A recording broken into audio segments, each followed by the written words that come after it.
Hello everyone, this is Rick and welcome to Astral Club. This is Riding the Dino Killing Asteroid. Before we get started, just want to mention Patreon. We have two new patrons on Patreon. Tom, who is an Astral Scout, and Dennis, who is an Astral Master. And I want to thank them and all the other Astral Club patrons who helped to make this work possible and to spread the information about astral projection. Of course, when you join Patreon, you get advanced videos on Sunday with no commercials, and there's an email where we can talk back and forth. And if you're interested, there's a link in the description. Lastly, private lessons. If you'd like a private lesson to learn how to astral project, be glad to work with you, whether you're new or whether you're someone who's done it before. We can always work on improving your skills in that point. And if you're interested, you can get information in the description section where there's an email, and I'll send you the information you need. Okay, after my last experience with the planet Haven, I debriefed my astral guide, guardian angel, call him whatever you like, because I wanted him to go talk with the council. I wasn't in any mood to deal with them because I knew they wouldn't be happy that Haven had turned down membership or application for membership. He said, "Don't worry, he'd take care of it." I also told him, he was aware of what had happened and the fact that I had made my way to the planet by a very circuitous route, going to different places to make sure I wasn't being tailed.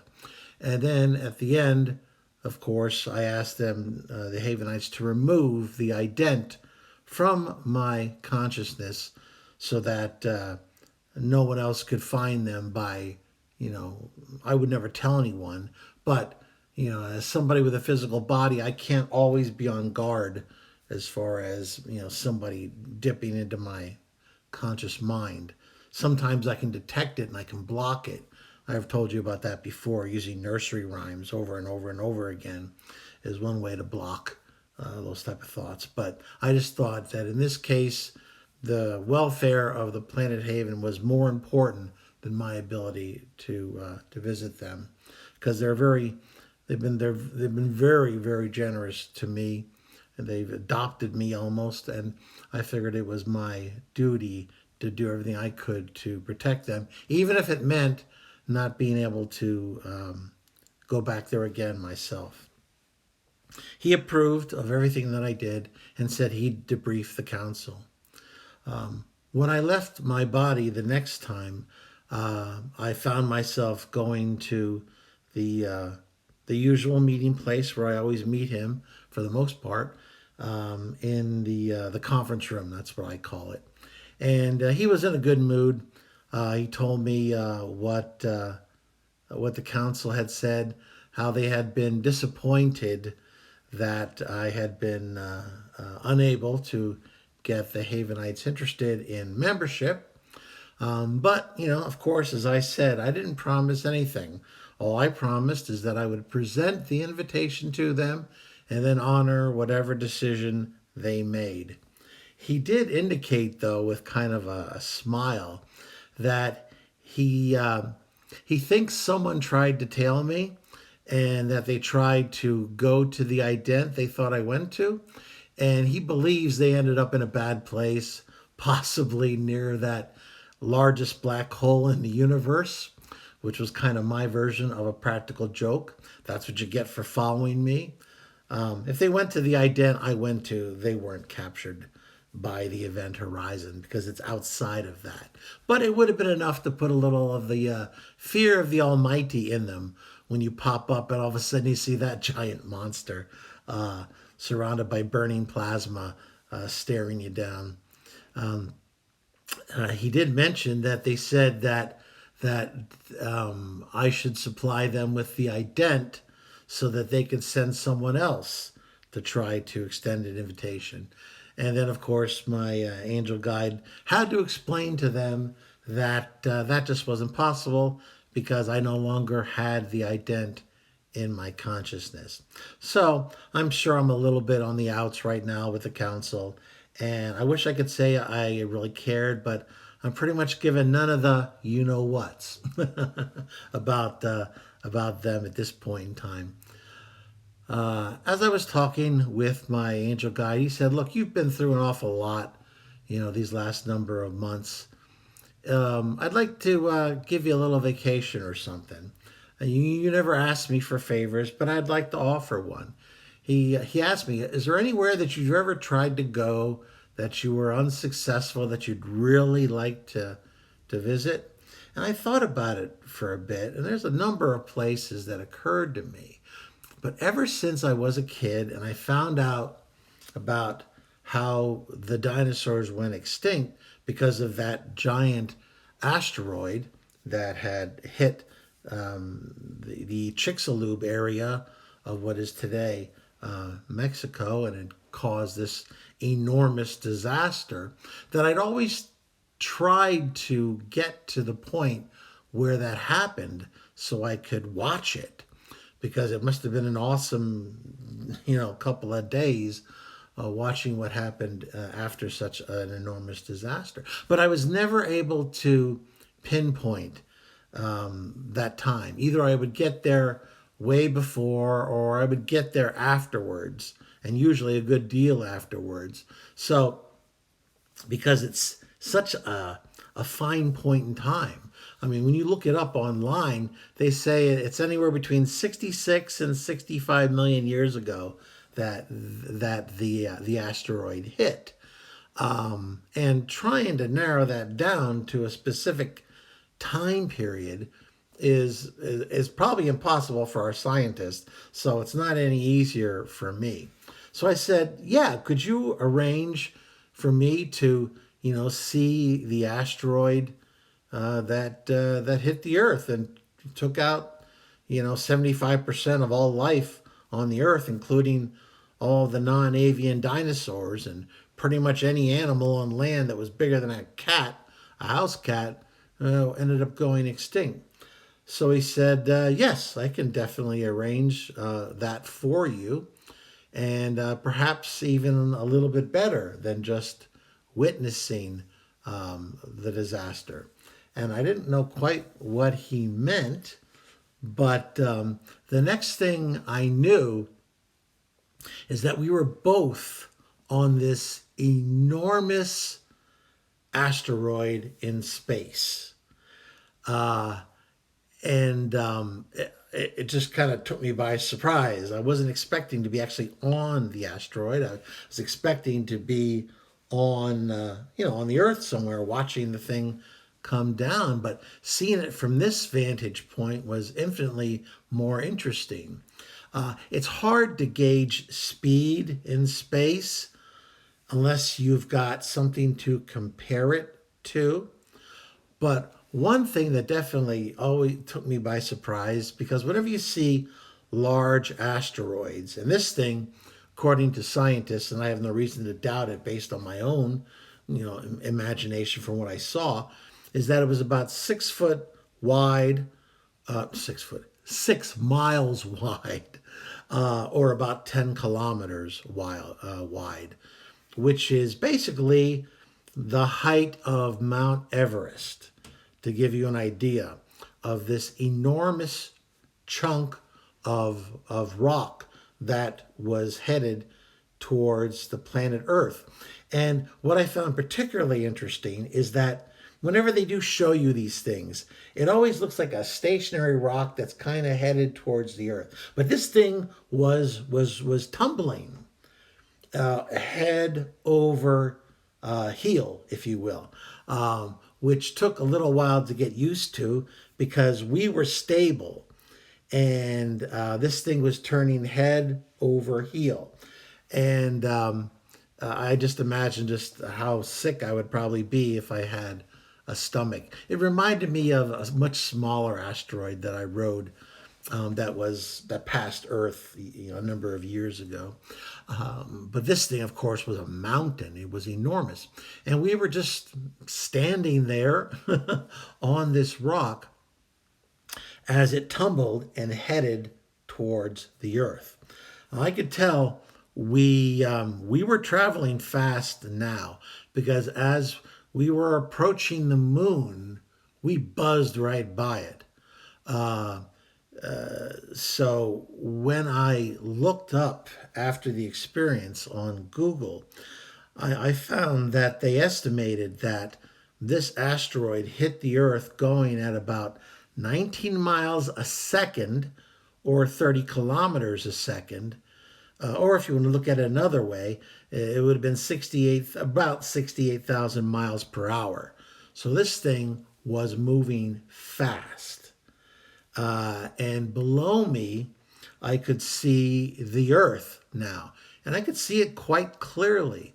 And the odd thing about it was that, I expected the Earth to look very differently, because I've seen it in different time periods, but it looked very recognizable to what we have today. I didn't see any North Polar ice. The sea levels were definitely higher, and I spent a little bit of time just looking at what I could see. And I could see part of Europe, and then I could see the United States and South America, because that's how the Earth was rotating when this gigantic mountain that we were riding on was approaching. England was underwater, but Scotland seemed to be above water. The north of France was underwater, as were certain parts of Spain. Belgium, there was a seaway through Belgium, the Low Countries, right on up to Ukraine and parts of Western Russia, as these places are known today. So sea levels were definitely higher. As the Earth continued to turn, and I could see, we were able to slow things down a little bit. So my guide was helping me do that. So we were living these seconds a lot slower than the way our physical bodies would typically handle seconds. So I was able to note a lot more than I would have if you plunked me in my physical body in a spacesuit on top of this thing and just gave me a handful of seconds. I was able to really make note with my angel guide's help of what things were, what was going on Earth at that point. I saw, what is today the United States, and it definitely gave me a little pinch of, I felt bad for a little bit, like I was riding death onto my planet, and it unnerved me for a bit. I even looked at my angel and I said, I almost feel like I should try to stop this destruction of my planet. And he looked at me seriously and he said, if you could really do that, would you really want to have this asteroid miss your Earth at this point? And of course, as badly as I thought, because I almost like a traitor, riding this thing into my planet. But of course, even if I could, or even if I wanted to, I don't know what his capabilities are, but to ask something like that, imagine how history would change. If the non-avian dinosaurs hadn't died out, then the age of the mammals would most likely never have occurred, or would have occurred very differently, and therefore humanity would probably not be in existence. So obviously, as badly as I felt, I realized that I had to just ride this thing and try to, make peace with the fact that I was now part of an agent of mass destruction, an agent that would wipe out 75% of the life on Earth 66 or so million years ago. As we got closer, I saw the United States, as I said. The southeastern coast was underwater. a good part of the southeastern coast of the United States. Florida wasn't there, which isn't a surprise. I mean, the whole darn state isn't much above water at this stage. The Gulf of Mexico was much larger.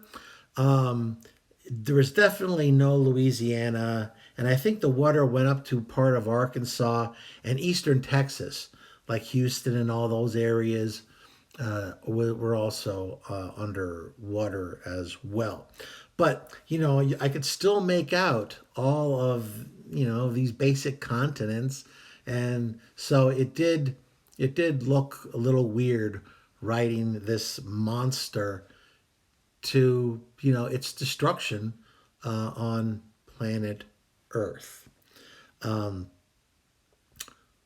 we wrote it, and literally seconds went by. Pieces of the mountain started flaking off. We already had a huge fiery tail, and there was black smoke coming out beyond the fiery tail, and this thing was starting to chip off, but you could tell that the solid mass wasn't going anywhere. Something this size was not going to be broken up by Earth's atmosphere. It started getting hot though, and I could tell that it started getting fiery, especially on the leading edges as this thing was approaching Earth. And as I said, we were moving at blinding speed at this stage of the game. I mean, if you think about it, the moon, we passed it so fast, and that we ended up hitting Earth just a mere handful of seconds later. So that's how fast this monster was moving towards its destiny by hitting the Chicxulub area of Mexico. And we were, as I said, entering the atmosphere. It was getting hot and fiery. Naturally, I didn't feel anything.